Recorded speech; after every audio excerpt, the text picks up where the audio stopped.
You've probably met people who are friendly one-on-one, but ignore your presence in group settings. A lot of this comes down to your looks and social value. When you are in a group, your value is not judged on your persona alone. It is judged within the context of the group, how you stack up against the other members. People in social groups unconsciously rank others based on traits such as charisma, novelty, perceived intelligence, confidence, and most importantly, physical attractiveness. In such situations, it is easy to perceive lack of attention as almost an insult to our own identity, as if to say we're unworthy of attention. Oftentimes, though, there is perhaps not so much malice behind this perceived ignoring. It's not that you have no value, it's just that others are projecting more of it in that moment, so the attention naturally shifts towards them. Also, you may not be the type of person geared towards social groups. Perhaps you were an only child or didn't get a lot of socializing experience when you were younger. There are various reasons, but it is important to try not to take it to heart. Some are good in groups and some are good in pairs. You have your own strengths and weaknesses. Rather than wallowing in your weakness, it's far more productive to play to your strengths. Try not to take being overlooked in the group as a personal insult. See it as a reminder that you might connect better in smaller settings. That's not something to fix, it's something to use. People are drawn to energy. The more energetic speaker generally elicits more response than the quiet introvert. Group dynamics favor the outgoing type, the loud, animated, even comedic personality. Some brains are simply wired for this kind of interaction, perhaps learning from growing up with siblings or being socialized early, and much of this trait may even be in the blood, inherited from parents or grandparents. Not everyone is wired to socialize in this way, and if you often find yourself being ignored in groups, it is likely that you are more of the introverted type. Good manners and politeness are generally overridden in group settings, as attention shifts quickly to those who are louder, more assertive, or better at reading and matching the group's energy. The currency here is attention, and some people know how to draw attention from others better than you may know or even care for. Again, instead of taking things too personally, it is best to think modestly that maybe you are not wired in this way, for this kind of interaction, and that's fine. Most groups interpret silence as a lack of interest, not deference or respect. So if you're quiet and often pause to reflect, you'll likely be overridden, unless the group is unusually sensitive. Group settings tend to reward the performative member, whereas paired settings are more well suited for deeper communication. Just as you may find it difficult in groups, some people that are good in groups often remain very surface level in one-on-one situations. Think of it like the difference between a TV commercial and a TV show. Commercials grab your attention. They're short, snappy, and easy to watch. TV shows usually require you to invest in the story, follow the plot, and take your time. Of course, TV shows have more depth, but commercials have more surface energy, and both serve their own purpose. These are different modes of communication, and if you're more cut out for the in-depth style, then no need to take it personally if you're not clicking in the faster-paced group setting. It is important to break this connection in your mind between being less visible in the group and seeing yourself as unimportant. Being less visible really means you're just not disruptive enough to register. The more you play your role, whether it be outgoing or introverted, the more the social group tends to cement your position in the group psyche. This image can be broken or changed under the right circumstances, however. It was my natural inclination to stay quiet in groups, but after a couple of drinks, I would often turn into the life of the party. At university, work functions and parties, I'd go from being my usual reserved self to this cheeky, mischievous version of me. I'd get reminded the next day about the crazy things I did or the fun I was having. What I noticed was that people, especially certain women who didn't pay me any attention before, suddenly became warmer and more receptive. Some of those moments even led to new friendships and, in a couple of cases, new relationships. I'm not necessarily encouraging you to get drunk to improve your social skills, but just that certain environments or circumstances can put you in a different mind frame, and with that you are able to change your position in the group. Sometimes all it takes is one person in the group who doesn't vibe with you, someone who, for whatever reason, doesn't approve of you, feels threatened, or just enjoys holding social power.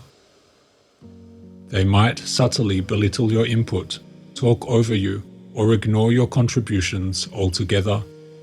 And when that kind of person sets the tone, others in the group often follow. Not because they've thought deeply about you, but because they're subconsciously following the strongest social cues in the room. Group dynamics are like energy fields. People are constantly reading the room, aligning with who they perceive as the most dominant or charismatic. This is pure social instinct and not based on any logic.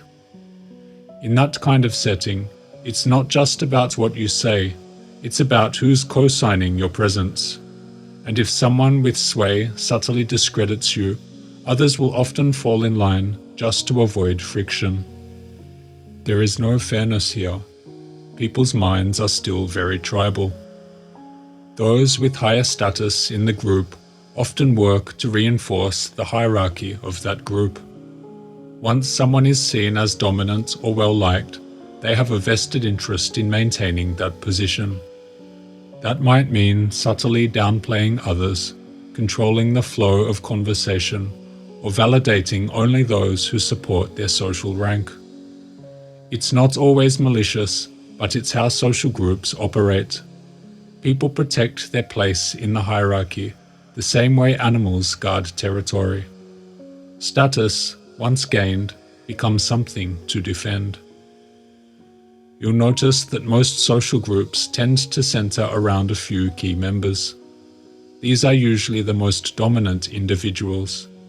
They may not hold formal power in the group, but they set the tone and command the most attention of the other members.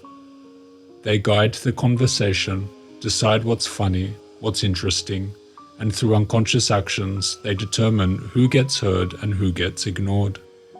Their dominance isn't ruled by aggression, but by more subtle cues, usually a mix of attractiveness, confidence, and social intelligence. It is sensed almost like an aura around all those in the group, and the members sense this dominance and respond accordingly. This is why when one of the key members decides to ignore or put down someone in the group, even if it is unintentional, the other group members will often mirror that behavior. Not out of cruelty, but because they're syncing with the group's emotional energy. The dominant person's behavior subtly shapes the whole dynamic.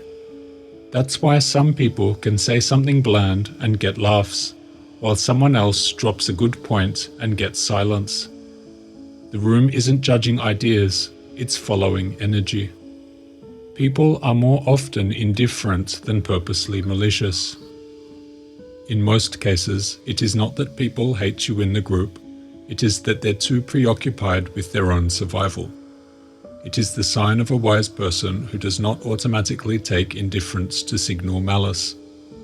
Most people aren't trying to be rude, they simply don't notice you. They're focused on not embarrassing themselves, looking cool, making someone laugh, or connecting with whoever can benefit them the most in the moment. This indifference can be, of course, painful, even more so than outright ridicule. It can make you feel like a ghost, like you don't exist. And you will naturally ask yourself, why me? Sometimes the group is just filled with bad people. Sometimes you are not the type to draw attention in groups, and for most of the time it is probably a combination of both. Don't let it bother you.